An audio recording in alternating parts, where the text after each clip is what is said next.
Before time, before existence as we know it, there was chaos. Imagine, if you will, a yawning abyss, an infinite emptiness stretching in every direction, a void so vast it defies comprehension. It was not a void of nothingness, but rather a swirling, chaotic soup of potential, teeming with the seeds of creation. From this primordial soup, the very fabric of reality began to unravel, threads of existence weaving together to form the universe. First came Gaia, the Earth, a vast and fertile entity, representing the very foundation of existence, the bedrock upon which all life would stand. She emerged from the chaos, a solid form in the swirling void, bringing stability and structure to the formless expanse. Along with her came other primordial deities, embodiments of fundamental forces, each playing a crucial role in the unfolding of the cosmos. There was Tartarus, the deep and gloomy abyss, a place of punishment even more dreadful than the underworld, a chasm of despair and darkness. Then came Eros, the personification of love, a force that would drive creation and connection, binding the elements together in harmony. Next came Erebus, the embodiment of darkness, and Nyx, the dark night, shrouding the world in their mysterious veils. Together they brought forth Ether, the bright upper air, and Hemera, the day, illuminating the cosmos with their radiant presence. With light and darkness, day and night, the universe began to take on a familiar rhythm, a cosmic dance of opposites, a balance that would sustain all life. From this primal dance, the world began to take shape, stars and planets forming in the vast expanse of space. Gaia, the Earth, gave birth to Uranus, the starry sky, a majestic expanse that would watch over the world below. He stretched above her, a vast and glittering canopy, completing the separation of the heavens from the earth, creating a harmonious balance between the celestial and the terrestrial. Uranus, the sky, looked down upon Gaia, the earth, and was filled with desire. From their union sprang forth a race of mighty beings, the Titans. These were not the gods and goddesses of later tales, but their progenitors, primordial forces of nature given form. First among them were the 6 male Titans, Coeus, representing intellect and inquiry, Creus, known for his cunning and constellations, Hyperion, associated with light and observation, Iapetus, linked with mortality and fatherhood, Oceanus, the vast and encircling river that flowed around the world, and lastly, Cronus, the cunning and ambitious Titan of time. Gaia also bore 6 daughters, the Titanesses, Theia, associated with sight and the shining heavens, Rhea, the mother goddess embodying fertility and the flow of time, Themis, representing divine law and order, Mnemosyne, the titaness of memory and remembrance, Phoebe, linked to the moon and prophecy, and lastly, Tethys, the titaness of fresh water and motherhood. Together, Uranus and Gaia, along with their Titan children, shaped the world as we know it. The mountains rose, carved from the earth by their immense power. The seas surged, contained within their appointed bounds. Forests sprung forth, teeming with life, and the air crackled with the energy of creation. The Titans were a diverse and powerful group, each embodying fundamental aspects of the cosmos. They were the children of Uranus, the sky, and Gaia, the earth, and their influence was felt in every corner of the ancient world. Oceanus, the eldest, circled the world in a constant flow, his waters teeming with life. He was the personification of the vast, unending ocean that encircled the world, a source of all rivers and seas. His wife, Tethys, nurtured the creatures of the sea, ensuring the continuation of life in its depths. Together, they were the lifeblood of the world's waters, sustaining the marine ecosystem. Hyperion and Theia, the Titans of light, brought forth Helios, the sun god, who rode his chariot across the sky each day, bringing warmth and illumination. Their union also gave birth to Eos, the dawn, who heralded the arrival of each new day. Their daughter Selene became the embodiment of the moon, her gentle light guiding travelers and inspiring poets. She drove her silver chariot across the night sky, casting a serene glow over the world.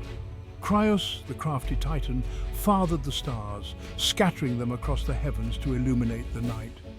His influence extended to the constellations, which were used by ancient navigators to find their way.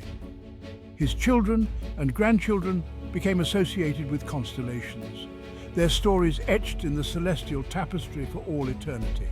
These constellations served as a map of the heavens, guiding sailors and stargazers alike.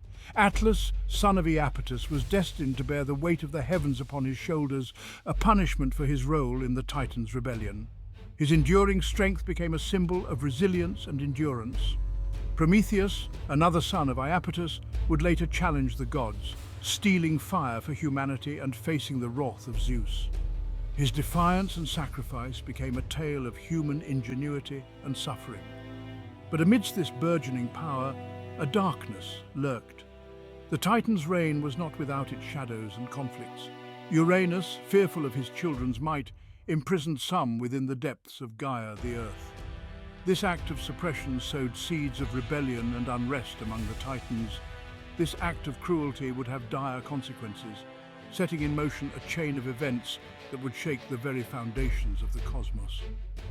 The Titans' struggle for power and freedom would echo through the ages, leaving an indelible mark on the mythic history of the world. Gaia, weary of her husband's tyranny, yearned to see her imprisoned children freed. She pleaded with her Titan sons to rise up against their father, but all were too afraid of Uranus's might, all except Cronus, the youngest, who possessed a cunning mind and a heart filled with ambition. Gaia provided Cronus with a weapon, a sharp adamantine sickle, and together they hatched a plan to overthrow Uranus. When Uranus next descended to lie with Gaia, Cronus, hidden in the shadows, sprang forth and castrated his father with the sickle. The sky roared in pain, and the blood from Uranus's wound spilled across the earth and sea. From the blood that fell upon the earth, Gaia gave birth to the giants, monstrous beings of immense strength and fury, and the Erinyes, fearsome goddesses of vengeance. From the blood that fell upon the sea, Aphrodite, the goddess of love and beauty, emerged from the foam, a testament to the enduring power of desire even in the face of violence. With Uranus overthrown and castrated, Cronus claimed dominion over the cosmos. He freed his Titan siblings from their imprisonment, and a new era began, an era ruled by the Titans. Cronus, now ruler of the cosmos, took Rhea, his sister, as his wife. Together they ruled over the Titans, but Cronus's reign was marked by fear and paranoia. He had overthrown his own father and lived in constant dread that his own children would do the same to him. Driven by this fear, Cronus committed a horrific act. As each of his children was born, he snatched them from Rhea's arms and swallowed them whole, imprisoning them within his own being. Hestia, Demeter, Hera, Hades, and Poseidon all met this terrible fate, swallowed into their father's insatiable maw. Rhea, heartbroken and desperate, could not bear to lose another child. When she became pregnant with Zeus, she fled to the island of Crete, where she hid in a cave and gave birth to her son in secret. To deceive Cronus, Rhea wrapped a stone in swaddling clothes and presented it to her husband. Cronus, none the wiser, swallowed the stone whole, believing it to be his son. And so Zeus, hidden from his father's wrath, was safe to grow and fulfill his destiny. Hidden from his father's wrath. Rhea entrusted the infant Zeus to the care of the nymphs of Crete, who raised him in secret within a cave on Mount Ida. He was nurtured by the goat Amalthea, her nourishing milk giving him strength and vitality. To mask his cries from Cronus, the Curetes, a band of warriors, clashed their spears and shields, creating a cacophony that echoed through the mountains. As Zeus grew, he learned of his father's tyranny and the fate of his siblings. He vowed to free them and overthrow Cronus, ushering in a new era of divine rule. Gaia, recognizing Zeus as the fulfillment of her prophecy, provided him with a powerful emetic, a potion that would force Cronus to disgorge his swallowed children. With the cunning of his mother and the strength of his upbringing, Zeus infiltrated Cronus's court disguised as a cupbearer. He offered Cronus the poisoned drink, and the Titan, unaware of the deception, drank deeply. The potion worked its magic, and Cronus was racked with agonizing spasms. One by one, he vomited forth the children he had consumed, starting with the eldest, Hestia, and ending with the youngest, Poseidon. The sight of his siblings emerging from their father's belly, fully grown and filled with righteous anger, shook Cronus to his core. A fierce battle ensued, a clash of titans that shook the very foundations of the cosmos. Zeus, wielding his thunderbolts forged by the Cyclops, led his siblings in the fight. Hades, with his helm of invisibility, stalked Cronus from the shadows, while Poseidon unleashed the fury of the seas, causing earthquakes and tidal waves. Hestia, goddess of hearth and home, provided her siblings with warmth and sustenance, her presence a beacon of hope amidst the chaos. Demeter, goddess of agriculture and fertility, ensured the land remained fertile, providing sustenance and life even as the world was torn asunder. Hera, goddess of marriage and women, used her cunning and influence to sway the allegiances of other titans, weakening Cronus's grip on power. Together, the six siblings fought with a unity born of their shared imprisonment and a thirst for vengeance. A clash of titans and gods. The war between the titans and the gods, known as the Titanomachy, raged for 10 long years. This epic conflict was not just a battle of strength, but a struggle for the very control of the universe.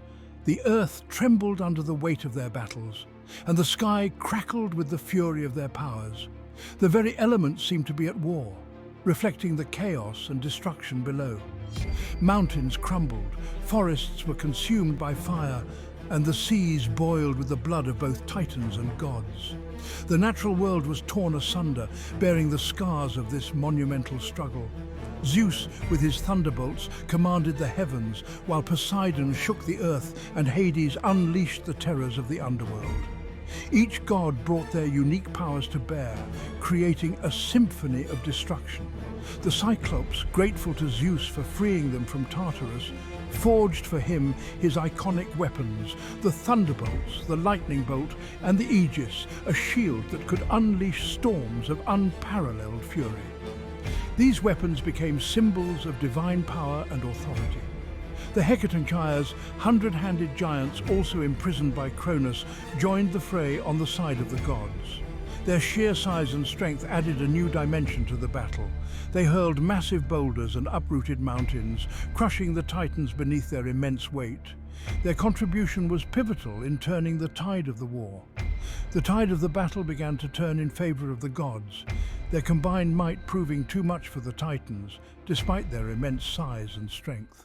With the titans defeated and imprisoned, the cosmos began to settle into a new order.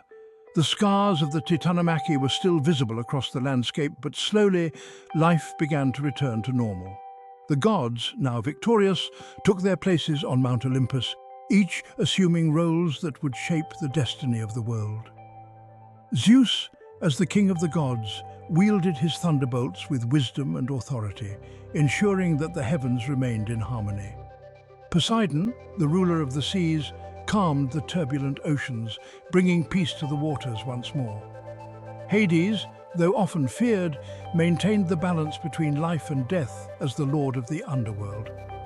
The other gods and goddesses, too, found their places in this new order. Hera, the queen of Olympus, watched over marriage and family. Demeter, the goddess of the harvest, nurtured the earth, ensuring that it remained fertile and bountiful. Hestia, the goddess of the hearth, brought warmth and unity to the homes of both gods and mortals. But what of the Titans, now imprisoned in the depths of Tartarus? Though defeated, their presence was not forgotten.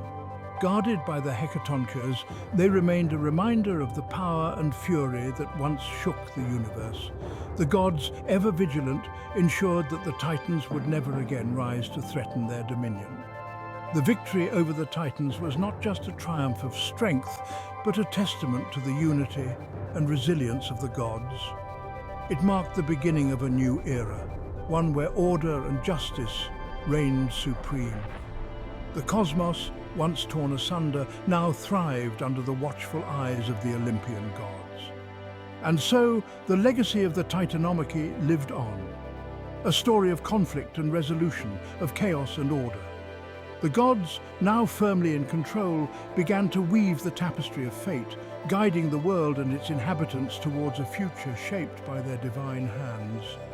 Thank you for watching, and don't forget to like and subscribe.